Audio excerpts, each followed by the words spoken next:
Hey, what's up? Dilio coming to you live here.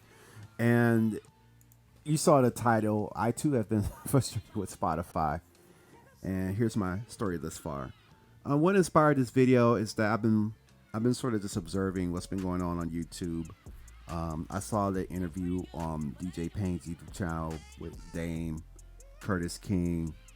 Um, I've been observing and sort of watching the atmosphere.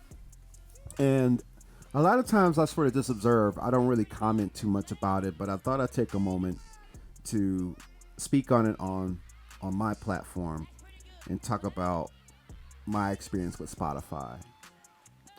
And what really kind of made me pay attention more to what I normally do to what's going on this platform is the move that Curtis King has been making as far as like taking his music off of Spotify and going back to direct selling on music. Um, and the reason it resonated with me is because I too am an artist. And I too, from what I gather, have experienced frustrating with marketing on Spotify. Because I spent the year sort of wrestling with Spotify, and it hasn't been the first year. It's like, well, man, all right, what do I got to do to get my music on there? So, I invest in courses, I check them out. I'm like, okay. And then I kind of put them down and come back to them again. You know, and I keep sort of kind of having this paralysis by analysis where I get a lot of this information. I invest in books. I invest in some ads to get streams on Spotify because you got to get streams on Spotify.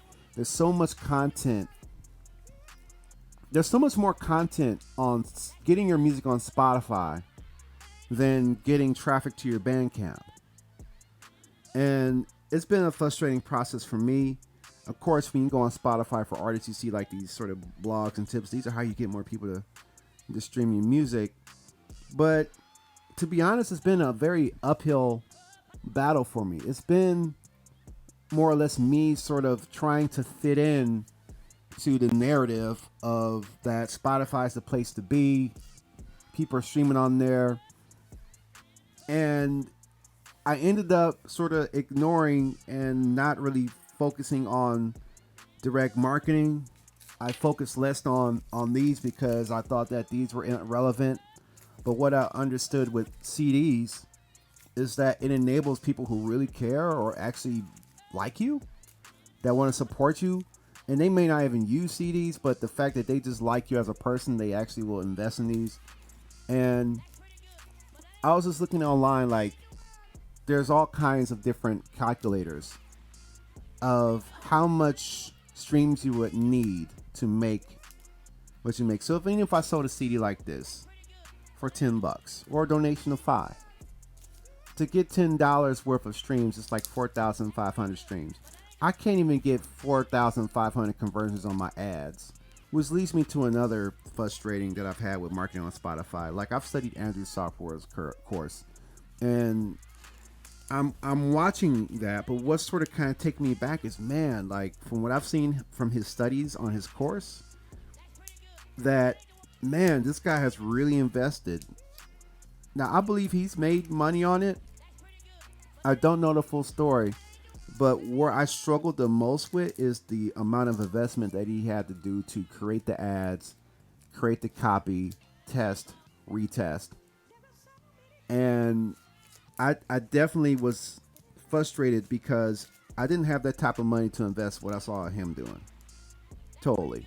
Totally don't. And even if I wanted to save up to it, I don't know if I could with my right mind spend that kind of money on ads like that with the little experience that I have on it. And I've been studying Facebook ads for a minute. But then I go back to these. I remember a time where I did a show, and I'll give a shout out to Anna Serve because she helped make this happen. Where I did a show, and she helped move this product, and I sold a good amount of CDs that night from that show, and might have sold like 20 CDs that night. So that's about $200 if you want to price them at $10 a pop, and that's in a day. Let alone I've barely even scratched $200 on online streaming. and I've done much better on Bandcamp because when I sold or when I put music recently on Bandcamp, like random people was buying my music based off of the strength of my own brand at the level that it's at. My platform isn't as loud as like a lot of the other like DJ Payne or Curtis King. You know, they really hitting right now. A lot of people come look at their content, right? And so there's a lot of leverage there to drive sales to whatever you want, in my opinion. It would be music, products, stuff like that, and that's part of the game. But when I look at the Spotify thing, and you know, I've talked to my friends about it, like none of my it's like, yeah, you want to be on Spotify because the majors on Spotify. As an independent artist, you know, there's always that pressure to kind of posture yourself in the same way that a majors artist, which you want to look like, you know, you're legit and your quality's there and all of that is there so that you can look like you're legit and that you're good at what you do. But I could tell you from an artist perspective, and it's a mistake that I've had to correct, but sometimes when you look at that and you see nobody's really listening to your music on Spotify, it's not taking off, it makes you feel like it creates a story that, okay, well, maybe your music ain't good. And a lot of times, you know, I scroll through on Instagram and I hear people who teach people how to make music online, and there's not a lot of empathy for them. And I understand that because maybe artists do say some wild things, but from what I've experienced with this whole trying to get my music sold online while ignoring the basics like an email list and a sales funnel is, you know, there's like a lot of criticism, and there's a lot of people that I feel like tap into the insecurity of artists because they're trying to figure out, and like artists are like a soft target. Like you could sell them all kinds of courses to, because every artist wants to have a certain level of success. Like from what I know, most artists want to live, their dream is to be able to make a living off their music. Like, trust me, I would rather be making a living off of this than anything else.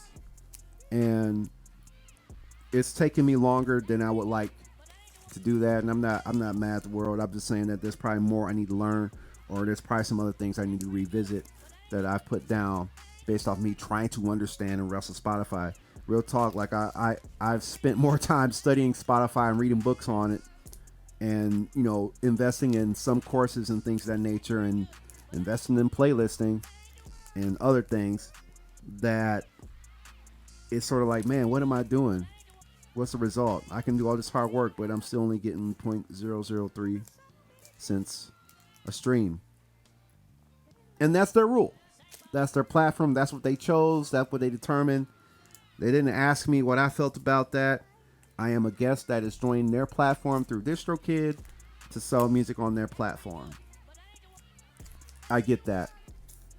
And it just, you know, that conversation they had just really resonated with me. The move that Curtis King has done to go back to selling direct music. And I'm not going to front like I know him personally. I don't know him personally. I know him on the internet. I think he's maybe seen my video or two sometime.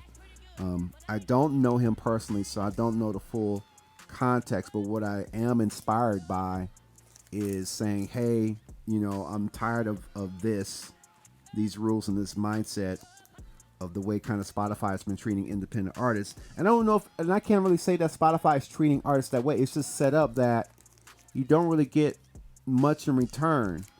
And there's always going to be exceptions to the rule. Maybe Curtis King's results on Even is an exception to the rule, but I'm more curious to find out if that's the case for myself on the platforms he's talking about than on Spotify, because it's been an uphill battle. It stressed me out. It stressed some friends out.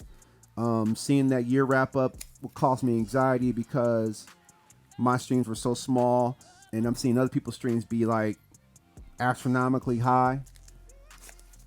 However, the truth of the matter is that when we look at these artists wrap up, we don't know what they got going on. We don't know who promoting them.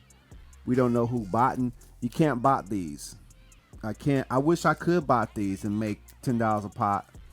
I wish I could bot these out. Like put $1 into a bot and then make $10. No, you actually have to go to the streets, and it makes me think about an artist that I actually just got off the phone with. Bobby Washington. He goes out there and he sells these, And what he gets from that is something totally different than what he gets from online streaming.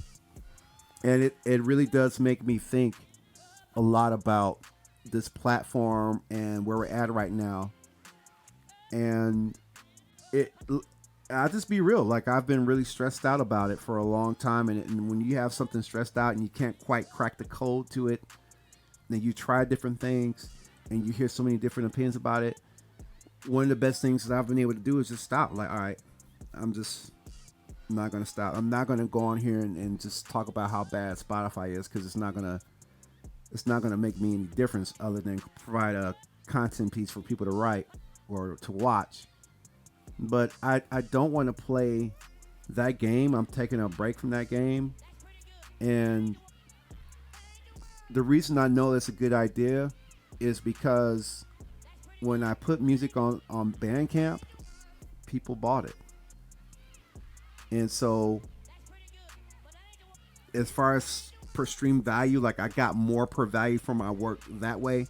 And that was much more fulfilling. Like, selling these and selling these is just much more fulfilling. They may not listen to it, but you can really tell that somebody actually cares when they actually do this. It was just a much more fulfilling experience for me to do that, to sell the CDs and to sell products, than to go through this gauntlet of information and ads and cost and investment. And I think I needed to go through that so that I could learn how to learn what is good. I think you got to go through the bad. And it was a bad experience for me. I ain't gonna front. It's a bad experience for me. It's been a hard learning curve for me. It's been investing money, and I'm glad that I controlled my spending, because it could have got a lot way worse if I really was out of control.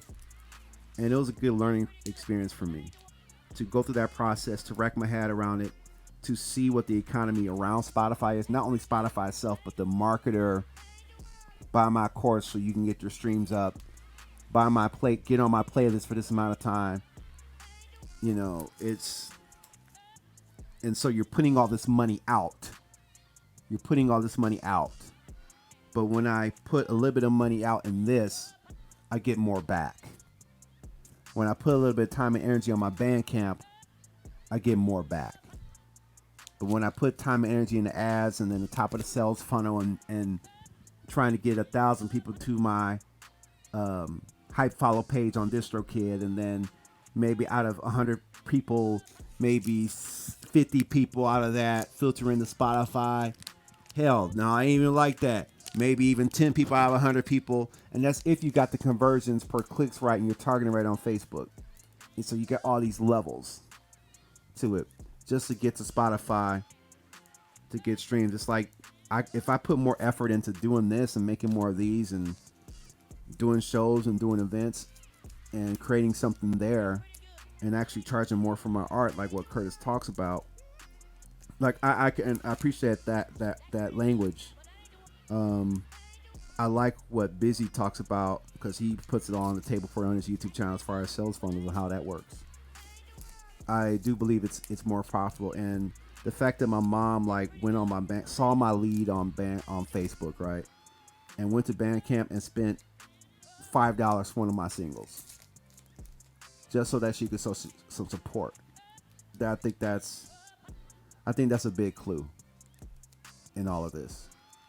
I think that's a very big clue. So I'll close with this. If you're watching this video, do you listen to my music on Spotify? Do you follow Delio on Spotify? Just look at the comments below. And if you see no one really answer that question, that's a sign that something needs to change. And if you do, I appreciate you. But I don't think anybody who really watches me or follows me or anything really listens to music on Spotify. Maybe another platform. But let me know in the comments below. All right. So that's my piece. I've just been watching what's been going on. I have a lot to learn, obviously, about marketing my music. But at this time, I'm pretty convinced that getting people to Spotify is not probably the way for me to go right now. So that's the truth. And the dollars show it, the streams show it. My spirit agrees, and I want to put more energy in ways of getting music to actually people that want to hear my music and connect instead of really trying to fit in and look good to people who don't matter. Right? All right, I'm done. Let me know if you like this type of content. Like, comment, subscribe. I'm Delio. Check out DelioTTK.com. I'm gone.